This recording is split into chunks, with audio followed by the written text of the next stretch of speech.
تقدس کا خیال رکھیے گا پروردگار انشاءاللہ۔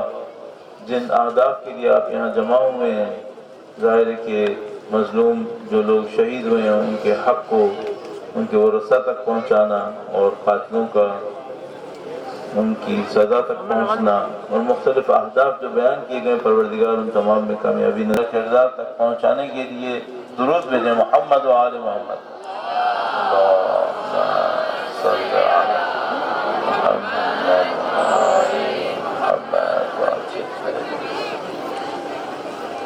اعوذ باللہ من الشیطان الرجیم، بسم اللہ الرحمن الرحیم،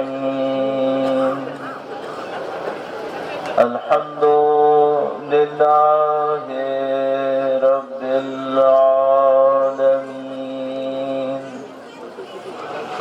والصلاة والسلام على سید الانبیاء والمرسلین، حبیب الہ العالمین ابی القاسم محمد، صل علی محمد وعلى آلہ الطیبین الطاہرین، سیما بقیت اللہ فی الأراضین، قال اللہ تعالی فی کتابہ الکریم، بسم اللہ الرحمن الرحیم، ام حسبت ان اصحاب الكهف والرقیم كانوا من آیاتنا عجبا۔ درود بھیجے گا محمد و آل محمد کا، صلی علی محمد و آل محمد۔ پروردگار عالم کا انتہائی لطف و کرم ہے، انتہائی احسان ہے، اس نے ہمیں اپنی بیش بہا نعمتوں سے سرفراز فرمایا۔ خدا کی کچھ نعمتیں ایسی ہیں جن کا تعلق ہماری مادی زندگی سے ہے۔ جب تک یہ دنیا باقی ہے، مادی زندگی باقی ہے، ان نعمتوں کا اثر باقی ہے۔ اگر خدا متعال نے کسی کو جسمانی اعتبار سے مکمل اعضاء نصیب کی ہیں، جب تک زندہ ان اعضاء سے استفادہ کرے گا۔ کچھ نعمتیں اس سے بھی کم وقت کی دی ہیں۔ اگر ایک انسان کو ایک وقت کا کھانا نصیب ہو جائے، ایسی ہیں جن کا تعلق چند گھنٹے سے ہے۔ کچھ نعمتیں ایسی ہیں جن کا تعلق اس دنیا سے ہے، اس زندگی سے، لیکن خدا متعال کی کچھ نعمتیں ایسی ہیں جن کا تعلق ہماری ابدی زندگی سے، ہماری آخرت سے ہے۔ اور کچھ نعمتیں خدا کی ایسی ہیں جو زندگی کے ہر مرحلے میں، چاہے وہ دنیا میں ہو چاہے وہ آخرت میں ہو، ہر مرحلے میں وہ نعمتیں کام آتی ہیں۔ اہل بیت اطہار علیہ السلام کی نعمت وہ عظیم الشان نعمت ہے جو ہمیں اس دنیا میں بھی کام آتی ہے، موت کے لمحات میں بھی کام آتی ہے، سکرات میں بھی، برزخ، آخرت، محشر، پل صراط، ہر لمحے میں حب اہل بیت اطہار علیہ السلام ہمارے ساتھ ہے۔ بی بی کی شہادت کے ایام میں ان کے حضور ادائے احترام کے لیے، ان کی شہادت کی تسلیت، ان کے وارث، ان کے فرزند کے حضور پیش کرنے کے لیے ایک بار پھر درود بھیجیں محمد و آل محمد پر۔ صلی علی محمد و آل محمد۔ آپ ایک احتجاج کے لیے یہاں تشریف فرما ہوئے ہیں اور پورے ملک کے اندر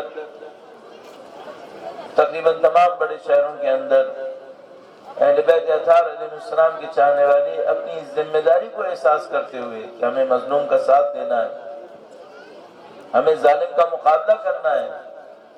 اہل بیت اطہار علیہ السلام نے جو واضح ترین درس ہمیں دیے، ان میں سے اس درس پر عمل کرنے کے لیے آپ یہاں تشریف فرما ہیں۔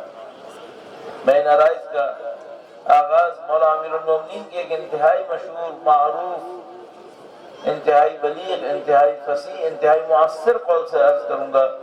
مولا کے نام پر ایک بار پھر درود بھیجیں، محمد و آل محمد صلی اللہ علیہ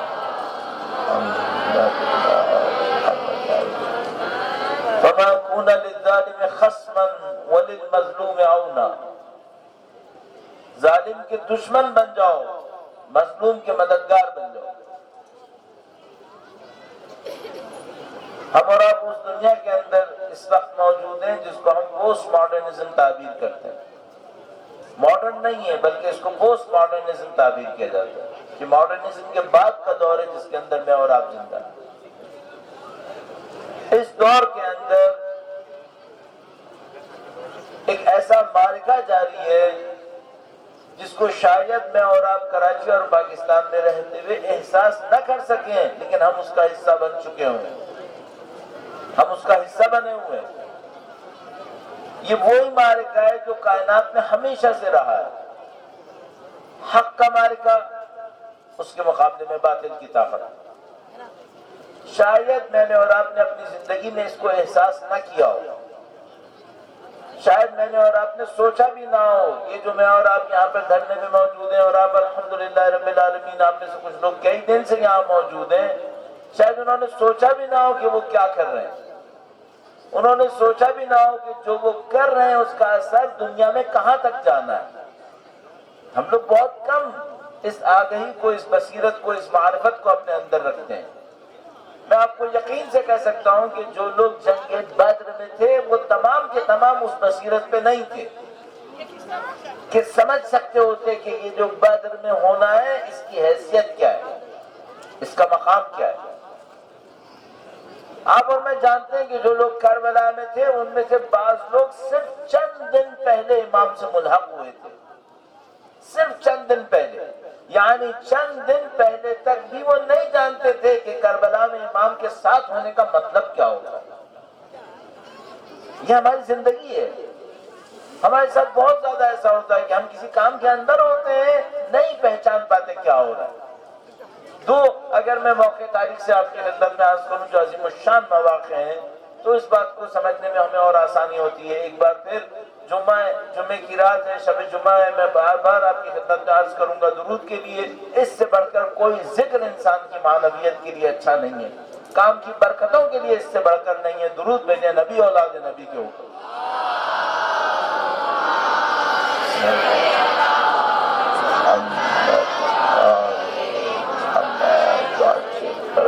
آپ ایک بہت بڑے ہدف کے ساتھ یہاں بیٹھے ہوئے ہیں، جو کچھ آپ منوانا چاہتے ہیں وہ آسان نہیں ہے، جو مطالبات پیش کیے گئے یہ مطالبات بھی آسان نہیں ہے۔ اگر یہ آسان نہیں ہے تو آپ کس طاقت کی بوجھ کے اوپر، کس طاقت پر انحصار کرتے ہوئے یہاں موجود ہیں، کس طاقت پر انحصار کرتے ہوئے اہل بیت اطہار علیہ السلام کے چاہنے والوں نے یہ 1400 سال گزارے۔ آپ اور میں ایک سلسلے کا حصہ ہیں، ہم لوگ ایک جزیرے میں زندگی نہیں گزار رہے۔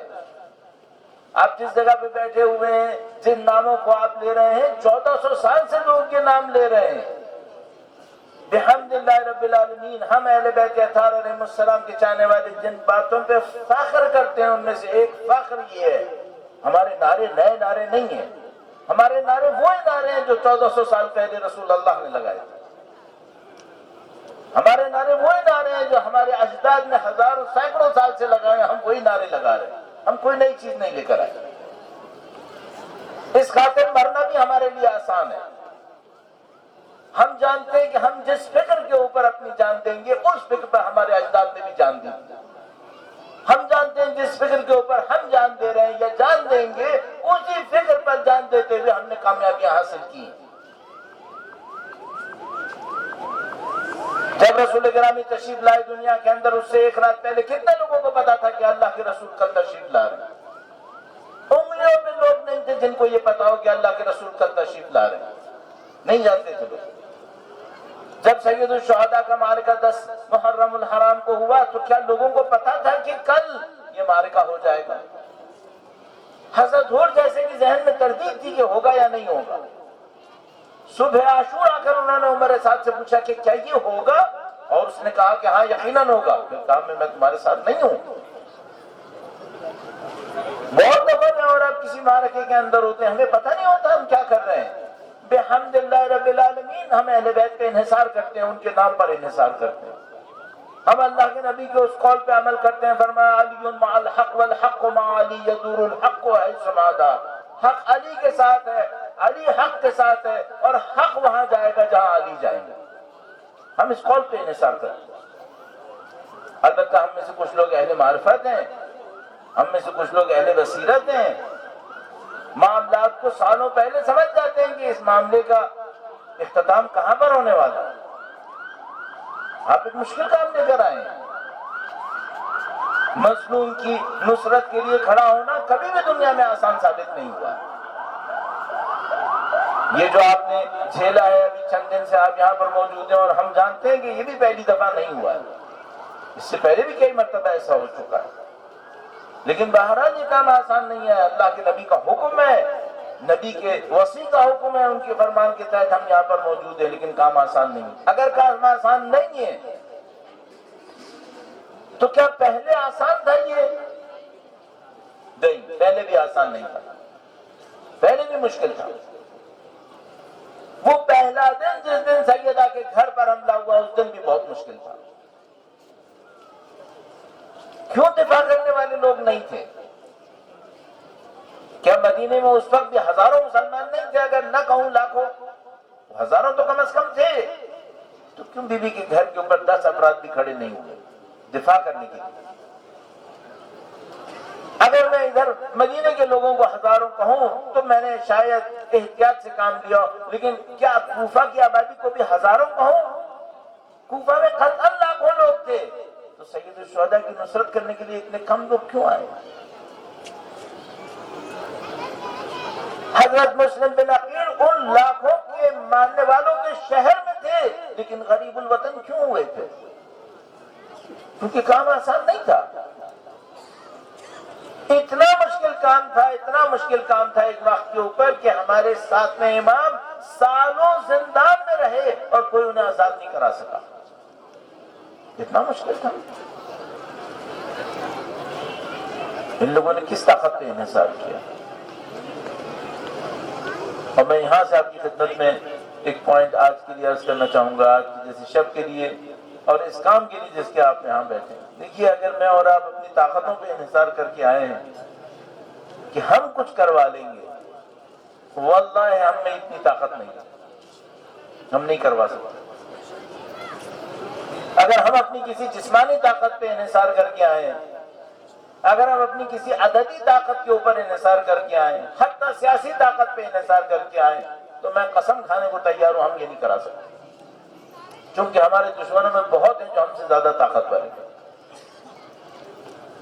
آپ پوری دنیا کو دیکھ لیجئے، بحمد اللہ رب العالمین ہمارے سامنے کئی مثالیں موجود ہیں۔ مثلا یہی جو شہید قاسم سلیمانی جیسے لوگ تھے، یہ کس طاقت پر انحصار کر کے امریکہ اور استکبار کو للکار رہے تھے؟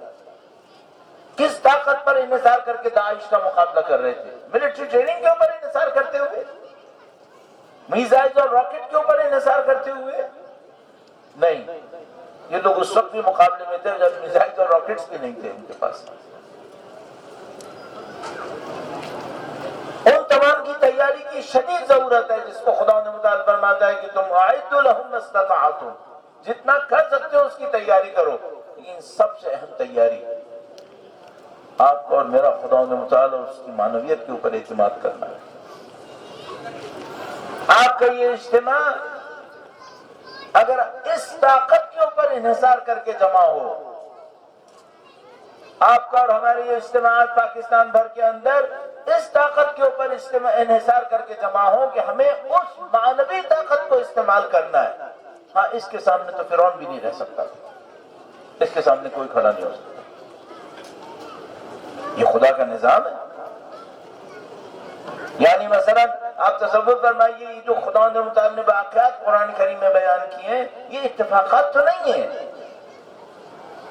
مثلا اگر خدا نے متعال ایک موقع پر ارشاد فرماتا ہے کہ ہم نے مادر موسیٰ سے کہا کہ اے مادر موسیٰ موسیٰ علیہ السلام کو پانی کے اوپر ڈال دو، اور آگے جا کے فرمایا وَرَبَطْنَا عَلَىٰ قَلْبِهَا، جب وہ بہت زیادہ پریشان ہوئی تو کہا ہم نے ان کے دل کو مضبوط کیا تو انہوں نے یہ سارے کام کیے۔ پانی کے اوپر ڈالتے وقت مادر موسیٰ پریشان ہو رہی تھی کہ نہیں معلوم موسیٰ کا کیا ہوگا، اور خدا متعال نے ایسے ہی دریائے نیل کے اندر فرعون کو غرق کر کے دکھایا کہ موسیٰ ایک موقع پہ تمہاری ماں نے ہم پہ اعتماد کیا تھا نا، اب دیکھو اسی پانی میں فرعون غرق ہوگا۔ یہ خدا کا نظام ہے۔ خدا متعال قرآن کریم میں جگہ جگہ ارشاد فرماتا ہے سمیع بصیر، سننے والا ہے، دیکھنے والا ہے۔ کیا دیکھتا ہے اور کیا سنتا ہے؟ ہماری شکلیں، ہمارے جسم، ہماری آوازیں تو دنیا کی کیمرے بھی دیکھتے اور سنتے ہیں، تو خدا کیا دیکھتا اور سنتا ہے؟ اگر فقط جسم، آواز، شکل اور اتوار کو دیکھنا اور سننا ہو تو میں نے تو عرض کیا تو یہ کیمرے بھی دیکھتے اور سن لیتے ہیں، تو خدا کو سمیع کیوں کہا؟ خدا نے اپنے آپ کو سب سے زیادہ سننے والا۔ کیوں؟ خدا صرف آوازیں نہیں سنتا ہے، خدا میرے اور آپ کے خیالات سنتا ہے، خدا میرے اور آپ کی نیتوں کو دیکھتا ہے۔ وَيَعْلَمُ خَائِنَةَ الْأَعْيُنِ وَمَا تُخْفِي الصُّدُورُ، ان سب کو پہچانتا ہے، اور کتنے قادر کرتا ہے، اتنے قادر کرتا ہے، فرمایا اگر تم نے میری خاطر اتنی سی بھی تکلیف برداشت کی، مَن يَعْمَلْ مِثْقَالَ ذَرَّةٍ خَيْرًا يَرَهُ، نہیں بھولے گا خدا۔ آپ یہاں پہ جمع ہوں، کس کی طاقت پہ انحصار کریں؟ خدا کی طاقت، معنوی طاقت پہ انحصار کریں، اہل بیت اطہار علیہ السلام کی معنویت کے اوپر انحصار کریں، ذکر اہل بیت اطہار علیہ السلام کے اوپر انحصار کریں، درود بھیجیں محمد و آل محمد پر۔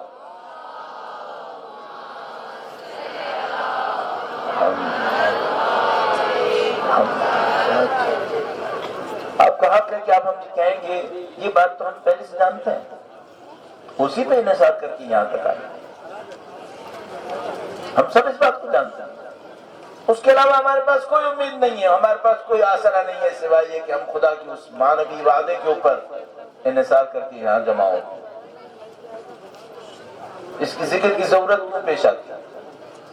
ذکر کی ضرورت اس لیے پیش آتی ہے کہ بعض اوقات ایک کام بہت نفیس ہوتا ہے، اعلیٰ پائے کا کام ہوتا ہے، نیت کی ذرا سی غلطی پورے کام کو تباہ کر دیتی ہے۔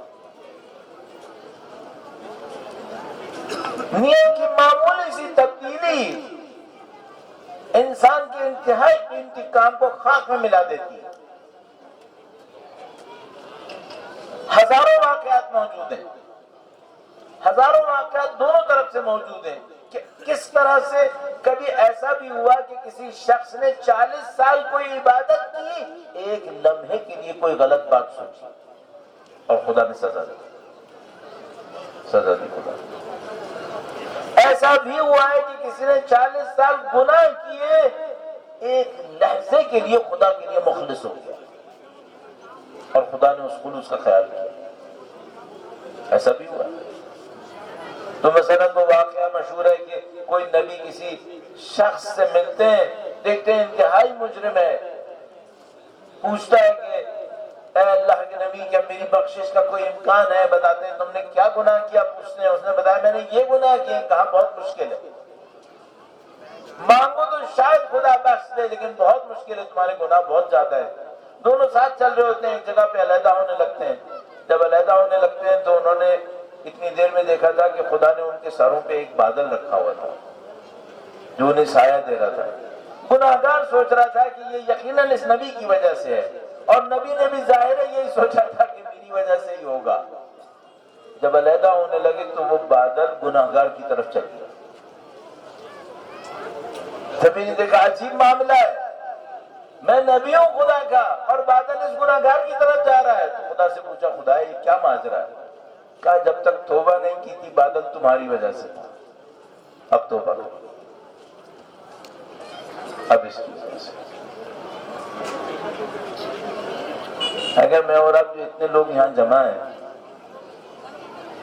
پورے خلوص کے ساتھ اپنی نیتوں کو خالص کرتے ہوئے اس مقصد کو لے کر یہاں پہ بیٹھے ہوں تو تو طالب علم ہے، زیادہ کہنا اچھا نہیں ہوگا، لیکن میں گارنٹی سے کہہ رہا ہوں، جس کو ہمارے یہاں بازاری زبان میں کہتے ہیں، ضمانت دیتا ہوں، اگر اتنے لوگ پورے خلوص سے جمع ہوں کسی کام کے پیچھے، خدا پہاڑ بھی ہلا دے گا، پہاڑ بھی ہلا دے گا۔ مشکل کیا ہے ہمارے ساتھ؟ مشکل یہ ہے ہم لوگ کچھ دیر کے لیے مخلص ہوتے ہیں، کچھ دیر کے لیے کچھ اور ہوتے ہیں، تھوڑی دیر کے لیے بہت خلوص ہوتا ہے، تھوڑی دیر کے بعد کوئی ایسی حرکت ہوتی ہے ہمارا خلوص ختم ہو جاتا ہے۔ ہمارے بولنے والوں کے اندر بھی یہ مشکل ہے، کچھ دیر اللہ کے لیے مخلص ہوتے ہیں، کچھ دیر اپنے لیے ہو جاتے ہیں۔ بس جیسے ہی آپ سمجھ لیجیے، مثلا آپ 4 دن یہاں تشریف فرما ہیں، جتنی دیر آپ خلوص سے بیٹھے، جتنی دیر آپ کے اندر خلوص رہا، اتنی دیر آپ عرش پہ تھے۔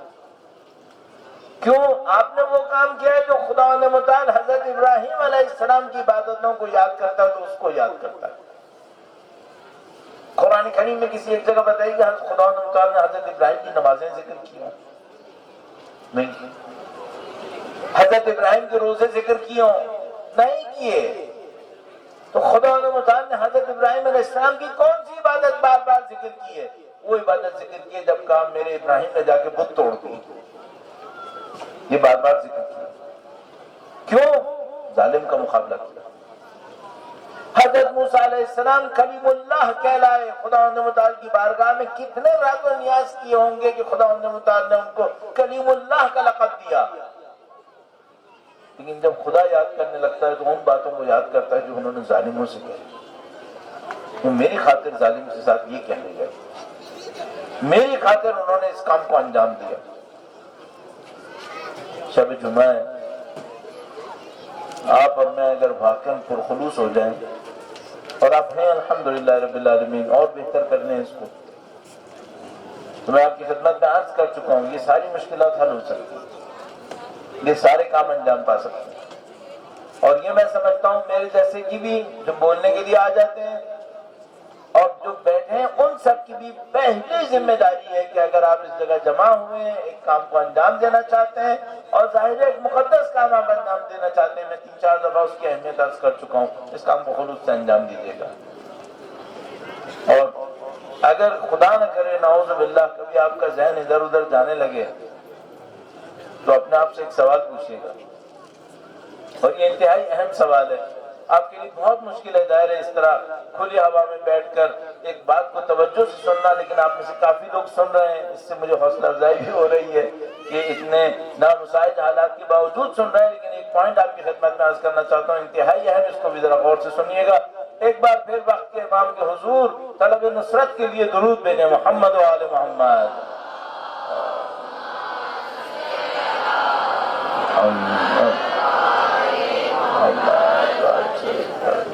چند دن پہلے تک آپ نے کئی جگہ شہید قاسم سلیمانی کا نام سنا، ان کی شہادت کی برسی منائی گئی۔ آپ نے بہت سارے واقعات سنے ہوں گے، کلپس دیکھے ہوں گے، جس میں تذکرہ ہوا ہوگا کہ ان کی معنوی حالت کیسی تھی، وہ بعض کاموں کو کس طریقے سے انجام دیتے تھے۔ میں اپنے ذہن سے ایک سوال پوچھنا چاہتا ہوں، جب کوئی شخص انتہائی مخلص ہوتا ہے اس دنیا کے اندر تو خدا اس کی طاقتیں بڑھا دیتا ہے یا گھٹا دیتا ہے؟ بڑھا دیتا ہے۔ یعنی مثلا بہت ساری چیزیں جو میں نہیں دیکھ سکتا وہ دیکھ سکتے ہیں۔ آیت اللہ علیہ مرحوم بہجت کا واقعہ موجود ہے،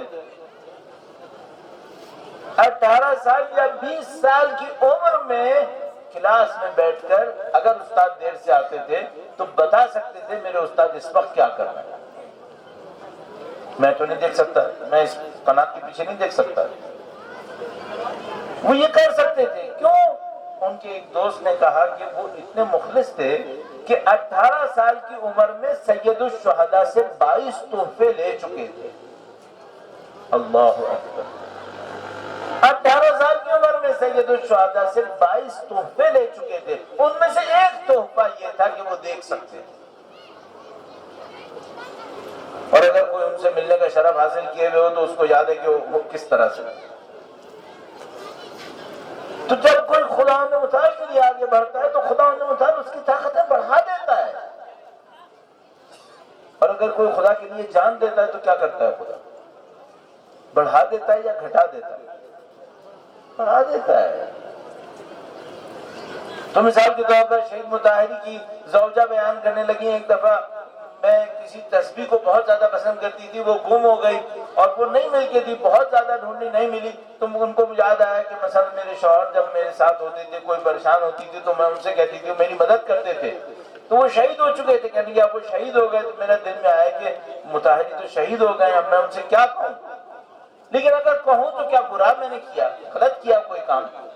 کہنے لگی میں نے ان سے کہا شہید مطہری سے کہ آپ ویسے تو شہید ہو چکے ہیں، آپ دنیا کے اندر نہیں ہیں، لیکن آپ جب زندہ ہوتے تو میری مدد کرتے تھے، اب آپ میری مدد کریں گے یا نہیں کریں گے؟ کہنے لگی کہ میں سونے سے پہلے سوچ رہی تھی کہ اگر وہ نہیں آئے تو میرا شہید مطہری کے اوپر یقین کم ہو جائے گا. لیکن وہ آئے خواب میں اور انہوں نے آ کر اپنی زوجہ کو بتایا کہ فلاں جگہ پہ تسبیح رکھی ہوئی ہے. تو انہوں نے کہا کہ جب یہ زندہ تھے تب یہ نہیں کر سکتے تھے، کسی چھپی ہوئی چیز کو بتا دیتے. اب مرنے کے بعد کر سکتے ہیں، جان دینے کے بعد کر سکتے ہیں. شہید ہونے کے بعد طاقتیں پاتا ہے یا محروم ہو جاتا ہے؟ نہیں، طاقتیں پاتا ہے. آپ ان شہیدوں کے نام پر یہاں بیٹھے ہیں، اگر یہ شہید زندہ تھے، کان میں کام کر رہے تھے تو آپ کو جانتے تھے؟ نہیں. آپ کچھ کرتے تو وہ جانتے تھے؟ نہیں. اب شہادت کے بعد طاقتیں بڑھی ہوں گی یا گھٹی ہوں گی؟ تو اگر میں اور آپ واقعاً ان شہداء کے لیے یہاں پر بیٹھے تو وہ شہداء جانتے ہوں گے یا نہیں جانتے ہوں گے؟ اب اگر میرے دل میں خلوص نہیں ہوا تو شہید مجھ سے کہے گا کہ میں نے تو اپنے دین کے نام پہ اپنی گردن بھی کٹوا دی اور تم میری یاد سے بھی مخلص نہیں رہے.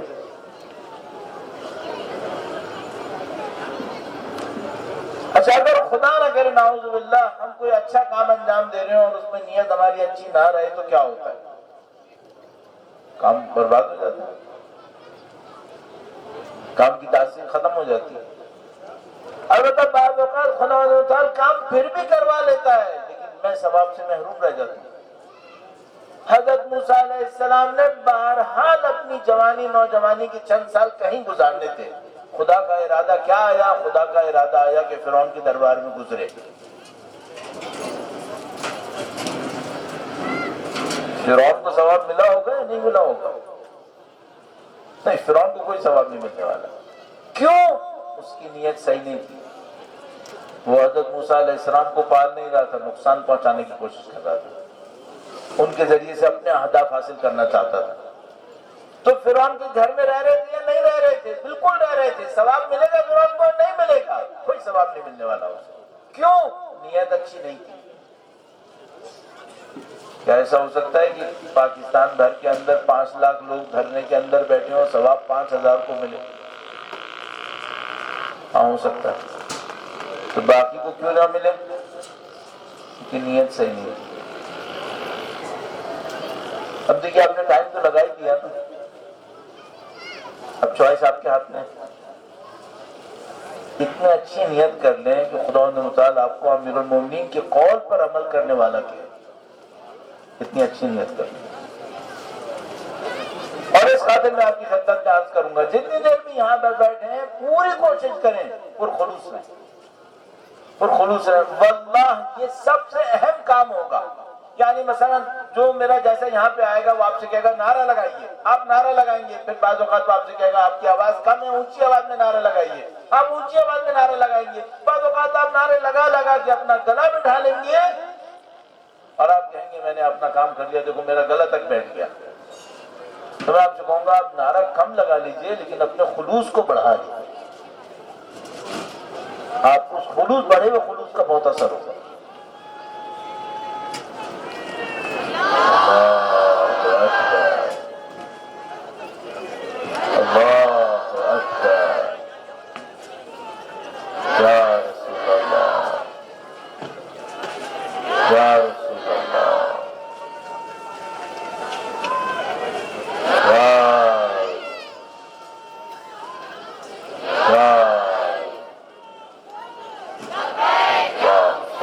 اس کو میں مدد دیتا ہوں، میں بھائی کی مدد دیتا ہوں، نشان نے بہت طاقت استعمال کی ہے، میرے پاس مائک ہے، میں یہ کام ان کے مقابلے میں بہت آسانی سے کر لوں گا۔ تو ہم سب مل کر انشاءاللہ اپنے دلوں کے اندر سید الشہداء کی یاد کو زندہ کرتے ہوئے، جب مجھے اپنے دل کے اندر امام حسین کی یاد کو زندہ کرنا ہوتا ہے تو میں اس منظر کو سوچتا ہوں جب سید الشہداء ذوالجناح سے گرے ہوئے، اس منظر کو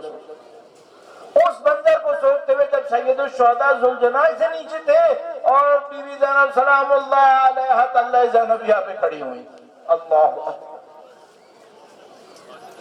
السلام علیکہ یا ثار اللہ وابن ثارہ والوتر الموتور۔ امام حسین کے ان لمحات کو یاد کرتے ہوئے لبیک یا حسین، لبیک یا حسین، لبیک یا حسین، لبیک یا حسین، لبیک یا حسین، لبیک یا حسین۔ پروردگار انشاءاللہ نصرت فرمائے اور ہم لوگ طاقت پاتے ہیں مولا امیر المومنین کے نعرے سے، ہمارے اندر طاقت آتی ہے مولا امیر المومنین کے نعرے سے۔ 3 مرتبہ مولا امیر المومنین کے نام پہ نعرے لگائیں گے، نعرہ حیدری، حیدری، حیدریت، یزیدیت، یزیدیت، یزیدیت، درود بھیجیں محمد و آل محمد پر لوگ بیٹھے، ہاں دیکھیں تو اس کو پتا چلے ان کا ارادہ ہے، اور واللہ یہ سب چیزیں نوٹ کرتے ہیں، سب چیزیں نوٹ کرتے ہیں۔ ابھی رات کا ایک خاص پہر ہے نا، سب کو نوٹ کر رہے ہوں گے، ان کے اندر کتنی طاقت باقی ہے، ان کے اندر کتنا اسٹیمنا باقی ہے، ان کے اندر جواب کے لیے کتنا جوش ہے، ان سب چیزوں کو نوٹ کر رہے ہوں گے۔ اور میں آپ کی خدمت میں اعتراف کروں گا، سب سے پہلے جس کو خلوص دکھانا چاہیے بولنے والا، سب سے پہلے بولنے والے کو پر خلوص ہونا چاہیے، اس کو خدا کی خاطر بولنا چاہیے، اور اگر خدا کی خاطر بول رہے ہوں گے اور خدا کی خاطر سن رہے ہوں گے، یہاں ماحول کچھ اور ہوگا۔ یہ جو خدا متعال نے قرآن کریم میں ارشاد فرمایا ہم نے بدر میں 5000 فرشتے نشان لگے ہوئے بھیجے کہ یہ نصرت امت محمدی کے لیے، یہ کیا اتفاقات تھے؟ نہیں، اتفاق نہیں تھے، قانون کے تحت۔ جب مخلص تھے تو خدا متعال فرشتے میں نازل کرتا ہے، آپ مخلص ہوں گے خدا فرشتے نازل کرے گا یا نہیں کرے گا؟ قطعاً کرے گا۔ آپ اور میں مخلص ہوں گے تو یقیناً خدا متعال کرے گا، اور ہم کیوں مخلص نہ ہوں؟ ہم نے بی بی ام الائمہ سے کیا سیکھا؟ شہادت کے ایام میں کل ایک جگہ پر جب بیوی کے پرجوش کام سے سیکھنے والے درس بیان کرنے کی کوشش کر رہا تھا تو مجھے ایک درس سمجھ میں آیا۔ بیوی نے ہمیں ایک بات سمجھائی ہے، طاقت کے زمانے میں سب کچھ نہ کچھ کرنا چاہتا ہے، کمال اس کا ہے کہ جو کمزوری کے زمانے میں بھی اپنی ذمہ داری انجام دے، کمال اس کا۔ بھائی میرے پاس اگر طاقت ہے، مثلا 100 کے برابر طاقت ہے، کوئی مجھ سے کہے 10 کے برابر میری مدد کرو، میں نے 1/10 کام کیا۔ اگر مادی لحاظ سے کہوں، فرض کیجئے میرے پاس 1 لاکھ روپے ایکسٹرا ہے اور کوئی مجھ سے کہے بھائی مجھے 10,000 روپے دے دو، میں نے 10% دیا ہے صرف۔ لیکن اگر میری کل بچت، کل زندگی میں 10,000 ہو، آپ کو آ کر کہے 10,000 دو، اس کا مطلب کیا ہے؟ مجھے سب کچھ دینا ہے، سب کچھ دینا ہے۔ اگر میں طاقتور تھا اور کسی کی میں نے تھوڑی سی مدد کر دی، کیا کمال کیا؟ لیکن اگر میں خود کمزوری میں تھا، میں خود غربت میں تھا، میں خود دشمن کے حصار میں، سیدہ نے کیا درس دیا؟ میں آپ کے سامنے بیوی کے مصائب کیسے عرض کر سکتا ہوں؟ حقیقت یہ ہے کہ میں طالب علم ہونے کے ناطے عرض کر رہا ہوں آپ کی خدمت میں، شاید سخت ترین مصائب، اگر ہم سے کوئی یہ کہ مصائب پڑھنا کہاں سخت ہے، 2 جگہ بہت سخت ہے۔ ایک وہ جب شام غریبہ پڑھنا پڑے، ایک وہ جب بیوی کے مصائب پڑھنا، بہت سخت ہے۔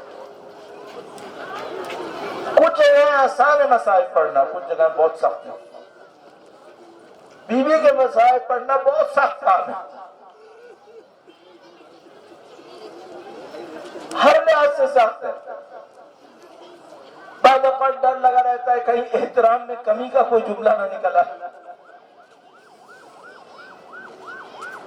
بعض اوقات ڈر ہوتا ہے کہ ایسے مسائل بیان نہ ہو جائیں جس میں کوئی منفی پہلو ہو۔ انسان کو بہت سخت کنٹرول کی ضرورت ہوتی ہے کہ وہ بیوی کے مسائل اچھے طریقے سے پڑھے، واقعہ انسان۔ اور جب انسان بیوی سیدہ سلام اللہ علیہا کے مسائل کو پڑھ رہا ہوتا ہے تو بار بار جو ایک چیز ذہن میں آتی ہے وہ کہ پڑھنے والے ہوشیاری سے پڑھ، رسول کرام بھی سن رہے ہوں گے، اللہ کے رسول بھی سن رہے ہوں گے۔ اللہ کے رسول تک کیوں حوالہ دیا؟ اس لیے حوالہ دیا کہ اللہ کے رسول نے کہا تھا فاطمہ میرے جگر کا ٹکڑا ہے۔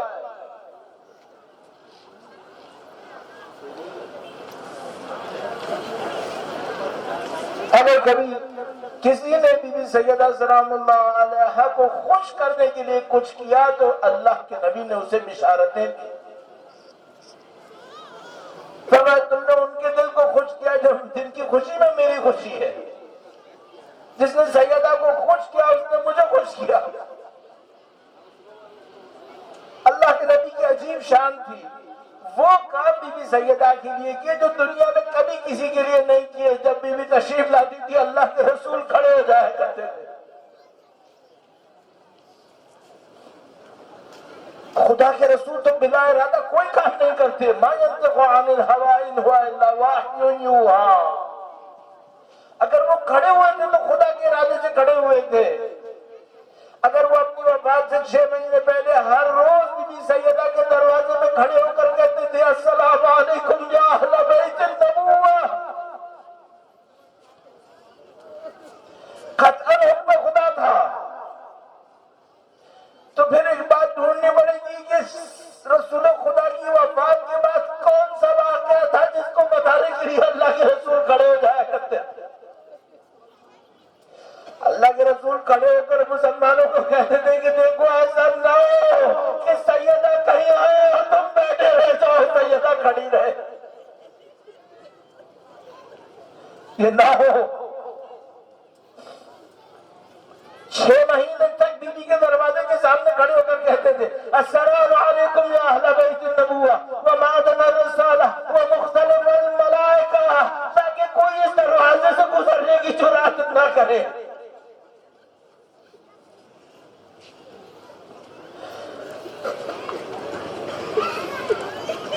آپ بھی سیدہ کے کم میں رو رہے ہیں، الحمدللہ۔ مجھے نہیں معلوم یہ آنسو کہاں کہاں کام آئیں گے۔ اللہ کے نبی نے اپنی ایک روایت میں کہا فاطمہ کی محبت 100 جگہ کام آئے گی، 100 مقام پہ کام آئے گی۔ مجھے نہیں معلوم یہ آنسو کہاں کہاں کام آئیں گے۔ اللہ سے دعا کریں گے خدا ان آنسوؤں کے صدقے میں ان مظلوموں کو حق دینے میں ہمیں سعادت نصیب فرما۔ بی بی کے مسائل بیان کرنا بہت سخت ہے، بہت سخت ہے۔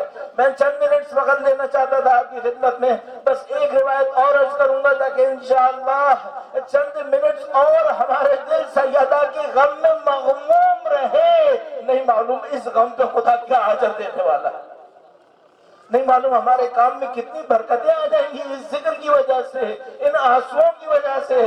دیکھیے آپ لوگ، آپ ہماری بہنیں ہیں اور آپ ہماری بچیاں ہیں، آپ ایک خاص انداز میں سوچتے ہیں بچوں کے لیے، مرد ویسے نہیں سوچ سکتا جیسے آپ سوچتے ہیں۔ تو میں آپ کی خدمت میں بس اتنا عرض کروں گا، دیکھیے اگر کسی یتیم کا خیال رکھنا ہو تو باپ رکھے، مرد رکھے،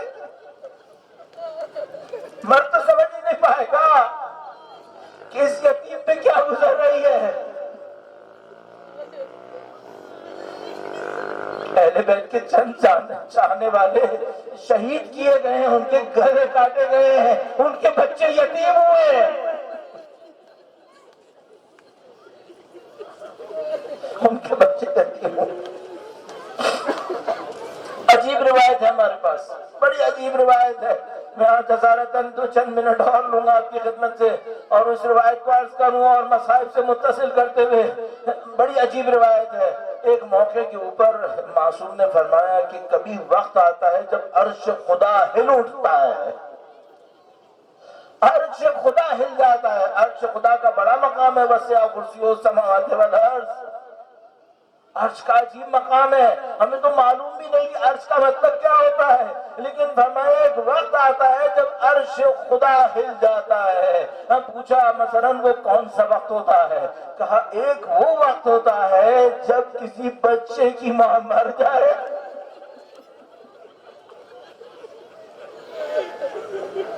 میں چند منٹ لوں گا آپ سب لوگوں سے جہاں کہیں بھی کھڑے ہیں، میں اپنا سواب کم نہیں کرنا چاہوں گا، میں چاہوں گا جتنے لوگ کھڑے ہیں سب چند دقیقے کے لیے اس کو سوچ لیں، انشاءاللہ کام آئے گا، اس مقصد میں بھی کام آئے گا۔ کہا عرش خدا ہل جاتا ہے کب؟ فرمایا جب کسی بچے کی ماں مر جاتی ہے، پہلی رات ہے ماں کے دفن ہونے کی، ابھی بچے کو عادت نہیں ہے کہ ماں کے بغیر سوئے، بڑی مشکل سے بچہ سو جاتا ہے۔ آپ میں سے کچھ بہنوں نے بچوں کو کھونے کا صدمہ اٹھایا ہوگا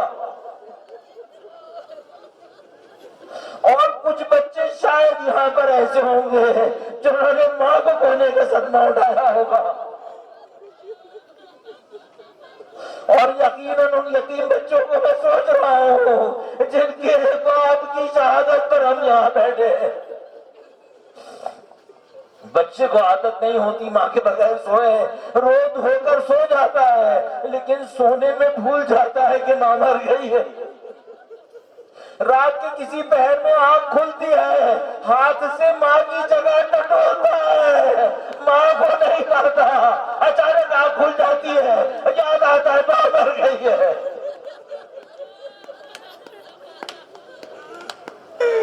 بہت روتا ہے یہ، بہت روتا ہے۔ عرش خدا ہل جاتا ہے، عرش خدا ہل جاتا ہے۔ اب سن لو، اگر بچہ عزیر ہو اور ماں فاطمہ ہو،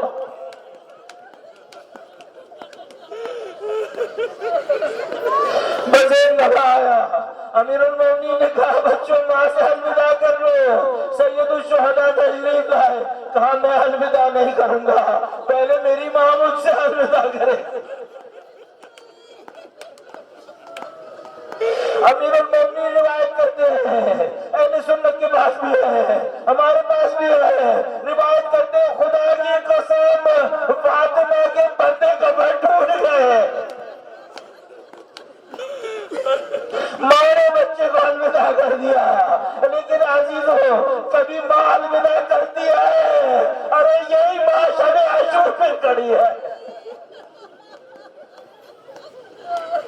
اس دن حسین کو الوداع کیا تھا، اب یہ ماں کھڑی ہے، ایک طرف حسین قتلگاہ میں، ادھر بی بی زینب کنہ زینب یہاں پر۔ الا لعنت اللہ علی القوم الظالمین وسيعلم الذين ظلموا أي منقلب ينقلبون۔ پروردگارہ تجھے واسطہ نبی اولاد نبی کا، تجھے واسطہ بی بی سیدہ کے مصائب کا، سید الشہداء کے مصائب اور ان کی بہن کے مصائب کا، اے خدایا اس قلیل کو اپنی بارگاہ میں قبول فرما۔ اے پاک پروردگار ان گریوں کے صدقے میں، حب اہل بیت کے صدقے میں، بی بی سیدہ کے احترام کے صدقے میں ان شہداء کو شہداء کربلا کے ہمراہ محشور فرما۔ اے پاک پروردگار جن ظالموں نے یہ ظلم انجام دیا ہے سب مل کر الہی آمین، شاید آپ کی الہی آمین سے اثر ہو جائے۔ خدا جن ظالموں نے یہ ظلم انجام دیا ہے جلد از جلد نیست و نابود فرما، ان کے پناہ دینے والوں کو نیست و نابود فرما۔